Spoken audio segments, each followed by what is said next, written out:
I never thought I'd get fined for owning a driveway, but according to my HOA, mine was a community asset, and apparently that meant I needed to shorten it. Yes, shorten a driveway I personally paid for when I built my home. Let me start at the beginning.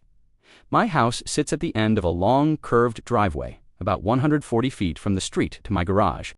I built it that way because the property slopes, and the extra length makes the incline smoother.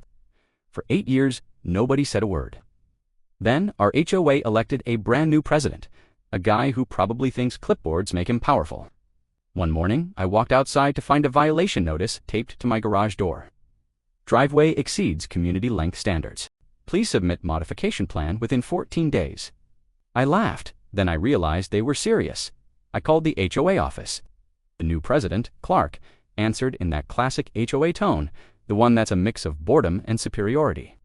Sir, your driveway encourages non-resident traffic. It extends too far onto the community's shared visual space. What does that even mean? I told him the driveway was on my deeded land. He told me the HOA believed it partially functioned as a community easement, since cars occasionally used it to turn around. So because a couple of Amazon drivers spun around on my property, suddenly my driveway belongs to the HOA. I declined to modify anything. That's when they escalated. I started receiving fines $50 per day for non-compliance with mandatory landscape and hardscape correction. Then they sent me a letter claiming they had the authority to regrade my driveway if I continued to refuse. That's when I stopped laughing. I pulled out my plat map. Guess what? My driveway wasn't just on my property. The first 30 feet of it, technically, wasn't even part of the HOA's jurisdiction.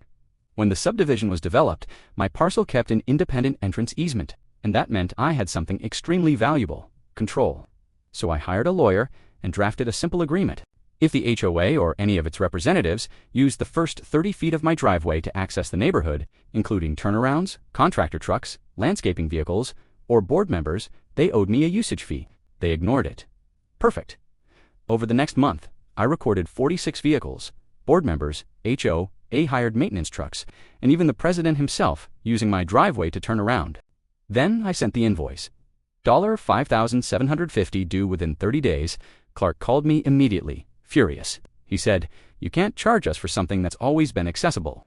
I told him, exactly. Because you always assumed it was yours. Then I sent the footage to the HOA's legal counsel. 2 weeks later, the fines mysteriously vanished. A month after that, the board rewrote the rulebook, removing the driveway length standard entirely, and the cherry on top: they paid the invoice. Now I keep a tiny sign at the end of my driveway that reads, "Private property. Unauthorized turnaround fee, $125. Funny thing, nobody turns around here anymore.